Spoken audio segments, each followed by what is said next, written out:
Bienvenue sur notre chaîne YouTube où nous plongeons dans les intrigues palpitantes de vos séries préférées. Aujourd'hui, nous allons détailler un épisode particulièrement riche en émotions de la série « Ici tout commence », diffusée en juillet 2024 sur TF1. Préparez-vous pour un récapitulatif complet, avec des moments de tension, de mystère, et des développements inattendus dans les relations entre les personnages.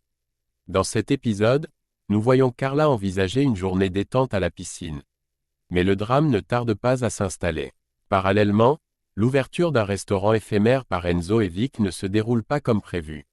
À l'Institut Auguste Armand, Hortense est confrontée à un examen stressant, tandis que la tension monte autour de Jasmine, qui se sent traquée. Restez avec nous pour découvrir comment ces intrigues se dénouent, affectant profondément la vie et les relations de nos personnages favoris. N'oubliez pas de vous abonner pour ne rien manquer de nos prochaines analyses et commentaires sur « Ici tout commence ». C'est parti pour un épisode riche en rebondissements. L'épisode prend une tournure encore plus mystérieuse avec la situation de Jasmine. Après une rencontre inattendue avec Nicolas Furiani, son père adoptif, dans une forêt, Carla apprend que sa mère adoptive, Anne, est également venue à la villa de Paul. Leurs parents, inquiets après avoir vu des photos troublantes sur Instagram et sans réponse aux messages qu'ils lui ont envoyés, décident de lui rendre visite directement. Paul les reçoit chaleureusement et leur propose de rester aussi longtemps qu'ils le désirent à la villa. Rose, essayant de faciliter les choses, suggère à Carla de faire visiter les lieux à ses parents adoptifs. Cependant, Carla refuse, expliquant qu'elle a promis de jouer au ping-pong avec les autres résidents. Dans le jardin, Jim retrouve Jasmine et l'invite à se joindre à lui pour une partie de ping-pong. Jasmine, cependant, n'est pas d'humeur à jouer, préoccupée par un stalker qui continue de poster des photos prises d'un point de vue bien connu dans la région sur son profil de réseau social. Elle suspecte que ces publications sont des messages indirects destinés à elle. Jim essaie de la rassurer en lui suggérant que le stalker veut peut-être simplement l'intimider. Plus tard dans l'épisode, l'ambiance est à la compétition alors que Carla et Bérénice affrontent Jim et Pénélope dans un match de ping-pong animé à l'Institut Auguste Armand. Le jeu est serré, mais Carla et Bérénice finissent par l'emporter.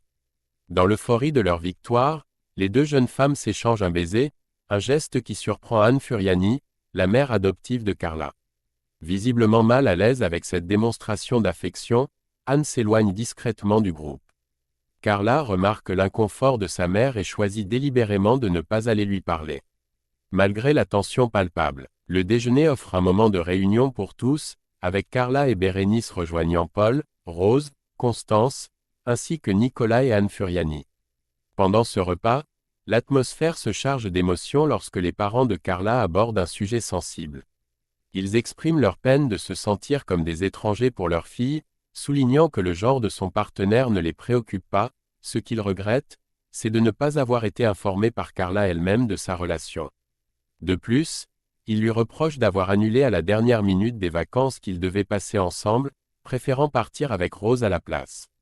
Lorsque les Furiani décident de quitter la table, visiblement contrariés, Rose intervient et prend leur défense, tentant de faire comprendre à Carla l'impact de ses choix sur ses parents. Dans un moment de réconciliation poignant, Carla rattrape Anne et Nicolas Furiani alors qu'ils se préparent à quitter la villa. La jeune fille se confie à eux, expliquant qu'elle n'a jamais eu l'intention de les exclure de sa vie. Elle leur révèle qu'elle a dû chercher un nouvel équilibre face aux épreuves récentes, notamment sa fausse couche et la révélation de ses origines, ce qui l'a profondément affectée. Carla affirme avec sincérité que Rose, malgré son rôle de soutien, ne remplacera jamais la place qu'ils ont dans son cœur et qu'elle les aimera toujours. Touchée par ces mots, ses parents adoptifs la serrent chaleureusement dans leurs bras. Pour renforcer les liens, Carla s'engage à les tenir informés plus régulièrement et suggère de planifier une rencontre incluant Bérénice, pour mieux intégrer sa partenaire à la famille. Pendant ce temps, Jasmine décide de s'éloigner de la tension et va courir dans la forêt pour se dégourdir l'esprit. Cependant, son moment de tranquillité se transforme rapidement en une situation alarmante lorsqu'elle réalise qu'une voiture la suit discrètement. Prise de panique, elle accélère, puis se cache dans un buisson, tandis que la voiture continue à rouler sur le chemin, laissant planer une menace. Plus tard, de retour à la villa, Jasmine partage son inquiétante expérience avec Jim. Alors qu'ils discutent, Constance observe une voiture stationnée devant le portail. Interrogé, Paul confirme que le véhicule n'appartient pas à un voisin, ajoutant une couche supplémentaire de mystère et de tension à l'épisode. L'atmosphère à la villa devient de plus en plus tendue lorsque Jasmine et Jim, alarmés, décident de s'approcher du portail pour vérifier la mystérieuse voiture. Jim frappe audacieusement sur le coffre de la voiture, provoquant le démarrage précipité du véhicule. Dans la précipitation, Jasmine parvient à apercevoir clairement le conducteur. Elle le reconnaît immédiatement comme étant son harceleur, notamment grâce à la veste de camouflage qu'il porte, identique à celle qu'il a sur sa photo de profil sur les réseaux sociaux. Cette confirmation visuelle ajoute une couche supplémentaire d'inquiétude pour Jasmine et Jim. Parallèlement, un autre drame se dénoue à la terrasse du Double A, où Hortense se retrouve pour un café avec Alice. Épuisée et nerveuse, elle révèle qu'elle n'a pas fermé l'œil de la nuit. Tourmentée par le fait qu'elle n'a pas encore avoué à Mehdi qu'elle n'est pas prête à avoir des enfants. Alors qu'elle discute, Hortense reçoit les résultats tant attendus de ses analyses de sang, confirmant qu'elle n'est pas enceinte. Sa réaction de soulagement et de joie est intense, mais mal interprétée par Mehdi qui l'observe à distance depuis sa cuisine. Le malentendu se creuse lorsqu'il conclut à tort que sa joie est due à un test de grossesse positif, ce qui ajoute une couche de complexité à leur relation déjà tendue. Dans un coin tranquille du parc, Lionel approche Mehdi pour aborder la question délicate de la paternité. Il lui offre des paroles de réconfort, assurant à Mehdi qu'il fera un excellent père quand le moment sera venu.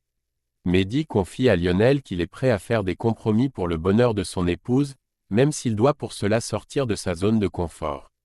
Plus tard dans la journée, Hortense et Mehdi se retrouvent pour clarifier leur situation.